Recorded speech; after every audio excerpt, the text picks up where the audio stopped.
योग वशिष्ठ का ये सूत्र कहता है, the self is realized in the body only with effort, like sugar from the sugar cane, oil from sesame seed, fire from wood, butter from a cow and iron from stones. अर्थात सूत्र कहता है कि आत्मा की अनुभूति, चेतना की, चैतन्य की अनुभूति शरीर में प्रयास से ही होती है। जैसे गन्ने से चीनी, तिल से तेल, लकड़ी से आग और गाय से मक्खन निकलता है, और पत्थर अर्थात जो अयस्क हैं, ओर हैं, उनसे लोहा निकलता है।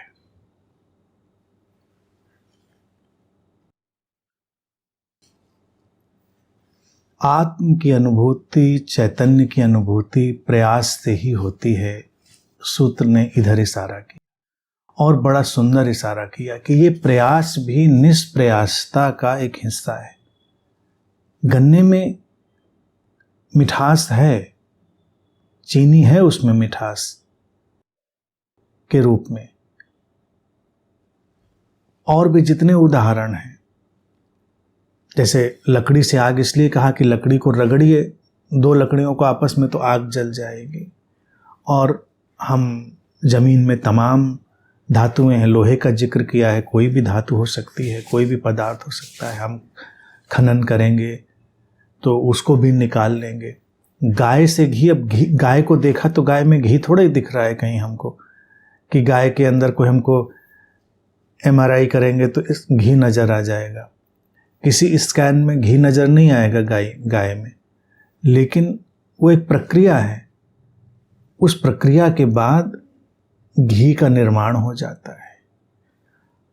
गन्ने में कहीं हमको गुड़ या चीनी नहीं दिखाई देगी, लेकिन एक प्रक्रिया के बाद उससे गुड़ भी निर्मित हो जाता है, उससे चीनी भी निर्मित हो जाती है। तो ऐसे बहुत सारे उदाहरण लिए, और उन उदाहरणों का तात्पर्य है कि छुपा हुआ है, हिडन है, प्रच्छन्न है, उसको हमको उभारना पड़ता है।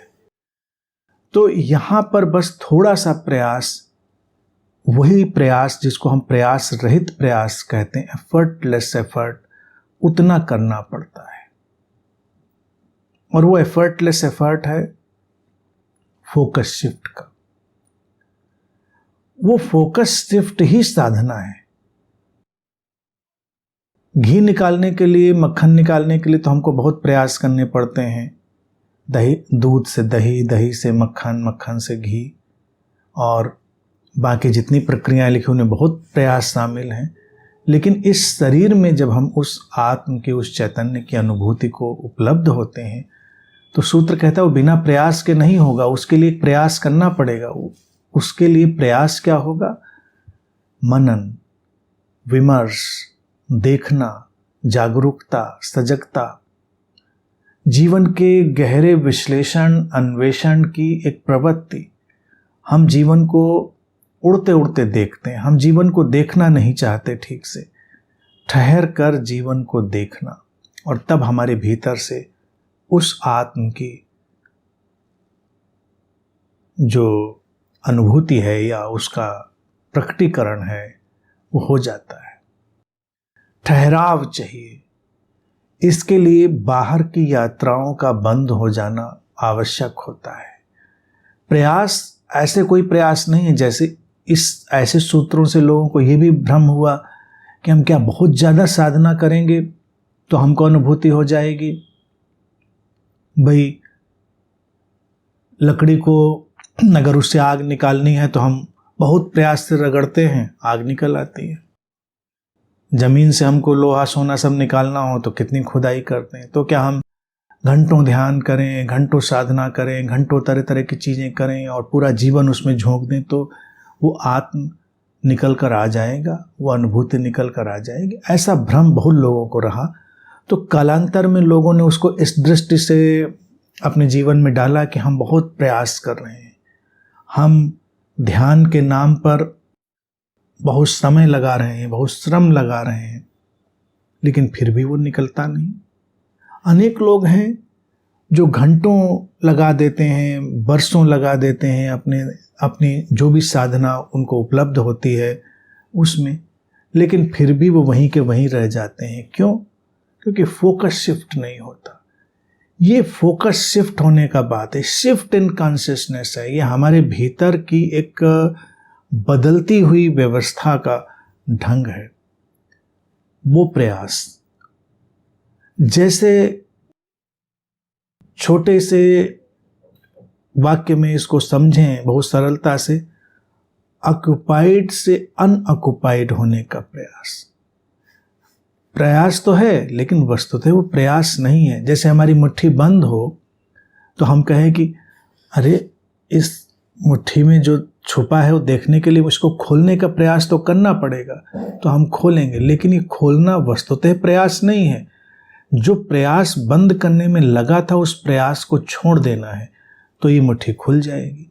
तो हमने जिन प्रयासों से जीवन के रास्ते बंद कर दिए हैं उन प्रयासों को बंद कर देना, और उसके बाद बस एक सहजता से फैलाव होता है, विस्तार होता है, और चैतन्य हमको चारों तरफ से घेर लेता है।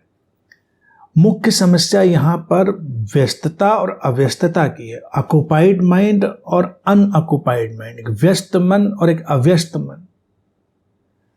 व्यस्त मन एक दीवार की तरह बन जाता है, जो अव्यस्त मन है वो पारदर्शी हो जाता है, उसके भीतर से चेतना का प्रकाश झांकने लगता है। व्यस्तता करती क्या है? हमारे फोकस को बनने नहीं देती, वो हमको ऑक्युपाई रखती है लगातार। तो इसीलिए इस डर से कि उस चैतन्य का आमना सामना ना हो जाए, क्योंकि वो आमना सामना बड़ा विराट है, व्यापक है, और हमारी बनी बनाई दुनिया को तहस नहस कर देने वाला है। क्योंकि वो हमारी धारणाओं, मान्यताओं, विश्वासों, हमारी रुचियों, चुनावों, हमारे तमाम ढांचों को, हमारी सारी कहानियों को, फिक्शंस को अपने बहाव में बहा ले जाएगा। वो एक उफनती हुई नदी की तरह है वो अनुभव। इसीलिए लोग जानते हैं, सबका अंतर्मन जानता है कि वो अगर दरवाजे खुले उस बांध के और वो चैतन्य की नदी लहराती हुई, गरजती हुई प्रकट हुई, तो सब कुछ बह जाएगा हमारा बना बनाया।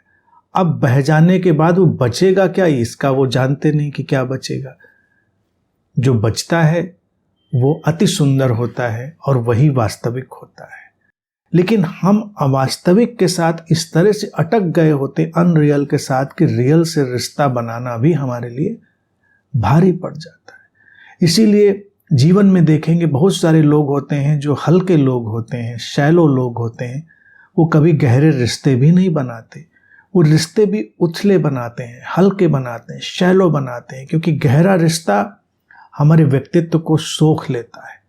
गहरा रिश्ता एटॉमिक एक्सप्लोजन की तरह होता है जो हमको सोख लेता है, हम मिटने लगते हैं। और व्यक्ति मिटना नहीं चाहता, वो जैसा है वैसा ही होना चाहता। मिटने का अर्थ ही नहीं कि ये शरीर मिट जाएगा, ये सब व्यवस्था मिट जाएगी। मानसिक ढांचे, फिक्शनल स्ट्रक्चर्स जो हैं, कहानियों वाले ढांचे, वो सब मिट जाएंगे। तो वो मिटेंगे तो रिश्ता वास्तविक पैदा होगा, और उस वास्तविक रिश्ते में नहीं जाना है तो व्यक्ति शैलो बना रहेगा, अवास्तविक बना रहेगा, और वो उसको लगता है ठीक है इतना गहरे क्या जाना, जाएंगे तो सब तहस नहस होने लगेगा। तो ये अव्यस्तता और व्यस्तता का सारा मसला है। ध्यान भी क्या है? Being totally unoccupied. लेकिन ध्यान में भी लोगों को ऑक्युपाइड होना है, क्योंकि उनको कुछ करना है। इसीलिए जो ऑक्युपाइड माइंड वाले, व्यस्त मन वाले लोग थे, उन्होंने ध्यान को भी क्रिया बना दिया। कुछ करेंगे तब उनको मजा आएगा, सांसें ऐसे लेंगे, धीमी तेज, उल्टी सीधी, ऐसे खड़े होंगे, वैसे खड़े होंगे, ये बंध लगाएंगे, ऐसे लटक जाएंगे, ऐसे लेट जाएंगे, तो ध्यान होगा। और जितनी उनकी क्रियाओं का विस्तार कर दिया, जब उसके बाद वो कहते हैं बहुत मजा आया, बहुत अच्छा ध्यान था। वो मजा उनका केवल एक फिजिकल रिलैक्सेशन से ज़्यादा नहीं, क्योंकि वो फिजिकली रिलैक्स हो गए। आप जिम जाकर रिलैक्स हो जाते हैं, आप थोड़ा दौड़ भाग के रिलैक्स हो जाते हैं, आप रिलैक्स हो जाते हैं। तो रिलैक्स होने में कोई बड़ी डील नहीं है, रिलैक्स तो हम होते ही रहते हैं दिन भर। ध्यान तो अल्टीमेट रिलैक्सेशन है। अल्टीमेट रिलैक्सेशन जब हमारे रेत के भवन भी विश्राम में चले जाते हैं, धराशायी हो जाते हैं, तो ध्यान है पूरी तरह अव्यस्त हो जाना, ठहर जाना। कुछ नहीं कर रहे हैं हम, बस हैं और अपने होने पर शिफ्ट हो गए हैं। अपने करने से अपने होने पर शिफ्ट हो गए हैं, और जब अपने होने पर शिफ्ट हो गए हैं तब क्या हो रहा है? शांति का फैलाव है, एक विस्मय का फैलाव है, जीवन के गहरे चमत्कार का धीरे धीरे हमारे सामने खुलने का ये एक ढंग है। जो व्यक्ति जीवन के इस विस्तार से घबराया हुआ होता है उसको हमेशा हुड़दंग चाहिए, हमेशा हुड़दंग चाहिए। उसको जीवन में हुड़दंग चाहिए, व्यस्तता चाहिए, कुछ करते रहना चाहिए, कुछ उपद्रव, कुछ शांति उसके लिए भयावह हो जाती है। आपस में मिलेंगे तो हुड़दंग, अकेले बैठेंगे तो गाने बज रहे हैं, टीवी चल रहा है, कुछ ना कुछ उपद्रव हो रहा है। वो खाली बैठ नहीं सकते। खाली बैठेंगे तो ध्यान करेंगे, वो तब भी खाली नहीं बैठते, अनऑक्युपाइड तब भी नहीं बैठते। सब छोड़ देंगे, चलो अच्छा टीवी नहीं देखेंगे, किताब नहीं पढ़ेंगे, सोशल मीडिया स्क्रॉल नहीं करेंगे, कुछ नहीं करेंगे, ध्यान करेंगे, सांसें ऐसे लेंगे, अब अनुलोम विलोम करेंगे, अब कुछ विजुअलाइजेशन करेंगे, कुछ करेंगे, हम कुछ करेंगे जरूर। और ये करने की व्यस्तता एक दीवार बन जाती है, वो हमको अनुभव नहीं करने देती। तो हमारे जीवन के इस गन्ने से वो चीनी निकलने का ढंग है कि हम अव्यस्त हो जाएं। वो बहुत फोकस शिफ्ट है, हम अपने होने में ठहर गए। और जब हम अपने होने में ठहर गए तो सारी हलचल चली गई। हलचल जाते ही मन पारदर्शी हुआ और पीछे से वो चेतना का प्रकाश आया। इतना तो प्रयास करना पड़ता है साधक को, सीकर को। जो प्रयास आवश्यक है वो इतना ही प्रयास है, अव्यस्त हो जाने की कला सीखना। Learning the art of being unoccupied. ध्यान क्रिया नहीं है, हमेशा ध्यान रखें। इसीलिए ध्यान की क्रियाओं ने भी व्यक्ति को उस चैतन्य का अनुभव होने नहीं दिया। फिर देखेंगे कि वो मक्खन भी निकलता है हमारे भीतर से वो आग भी निकलती है, हमारे भीतर से वो सोना भी निकलता है, हमारे अंतर मन की खदानों से वो हीरे भी निकलते हैं। लेकिन पहले ठहरना है, अव्यस्त होना है। तो ये अव्यस्त होने की कला है। जो सूत्र कह रहा है कि बिना प्रयास के इस शरीर में चैतन्य का अनुभव नहीं होगा, तो प्रयास, ये वो प्रयास नहीं है जिन प्रयासों से हम परिचित हैं। ये वो प्रयास है जिससे हम थोड़ा अपरिचित हैं। इसीलिए जैन दर्शन में इसको निष्प्रयास प्रयास कहा जाता है, एफर्टलेस एफर्ट। निष्प्रयास प्रयास क्या हुआ कि यूं तो हमने कुछ किया नहीं, लेकिन बहुत सूक्ष्म सा कुछ किया कि अपना फोकस शिफ्ट कर दिया, हम अव्यस्त हो गए। ध्यान में आंख बंद करने की जो सांकेतिक बॉडी लैंग्वेज है वो क्या है? वो सांकेतिक बॉडी लैंग्वेज, देह भाषा यही है कि अब हम ये भाग दौड़, ये बाहर भागना, ये व्यस्त होना सब हम बंद कर रहे हैं। अब ये बंद करना, अव्यस्त होना सीख लिया तो ध्यान में आंख खोलना या बंद करना दोनों मायने नहीं रखते। आप बंद करें या खोलें।